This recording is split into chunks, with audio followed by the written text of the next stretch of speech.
Hey, it's been about 14 hours since I fed my starter, and this is where it started at, right here, where this rubber band is. And this is how much it grew right here.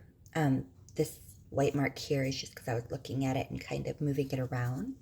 So I'm going to show you. Just a little bit of activity. It has a little bit of bubbling, so it's doing okay. It's just not as strong as I'd like it to be. What I want it to do is double in 4 to 6 hours. And I did have it in my oven with the light on. So yeah, so what I'm going to do is just continue to let it sit. It has not been 24 hours yet, so I'm going to continue to let it sit and see what it does. So it is rising, so that's a good thing, but just not as much as not as much as I would like it to do for a strong starter. So I'm going to leave it like this. If there's not really much more growth to it,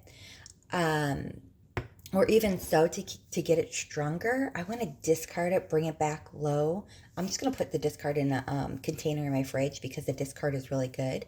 But I'll discard it and then I'll just feed this again and get it strong. And I'll just feed it a 1 to 2 to 2 ratio. So if you're at that point too, then you can do that.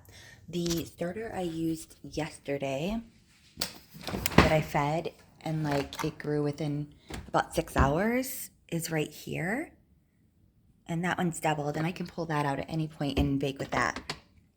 So I'll show you what I do with that later.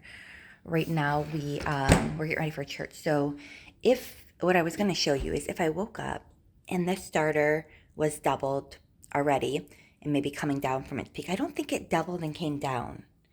It could have, but I don't think so. Just based on like the activity I like to see in my starter, I don't think it did. But either way, 24 hours later is a great time to feed it again.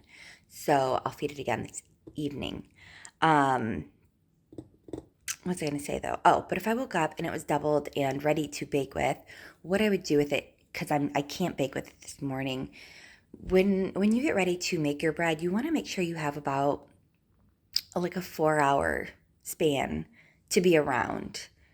At least like, because you want to do these every 30-minute things. So your initial mix is really simple and easy. It takes about, I don't know, 10 minutes maybe to mix those things together. You're just mixing water and starter. You're mixing that together, and then you're adding in flour, and you mix that like a shaggy dough.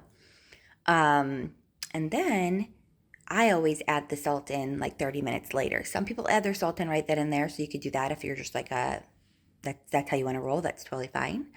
But then like every 30 minutes, you're pulling it out and you're just stretching and folding it. It takes like, again, probably 5 minutes tops to do those things, but you do need to be around every 30 minutes to pull it out and do that. And since we're going to church, I'm not going to be home.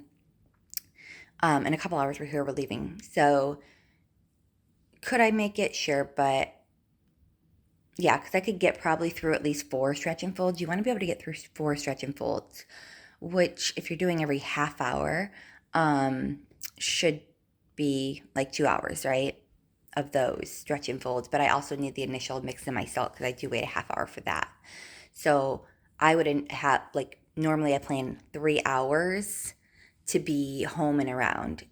Yeah, and I'm only going to be home for like 2 more hours. So that's why I would just take it and put it in the fridge at this point so that I could bake it that when I get home. But since it did not double, and I don't think it did, I'm going to put it back in here and just let it hang out in this temperature of like 75 degrees. Just keep it,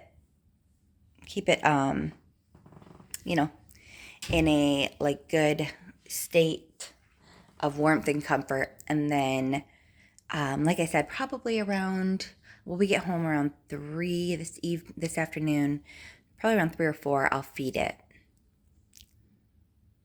So discard and feed. All right.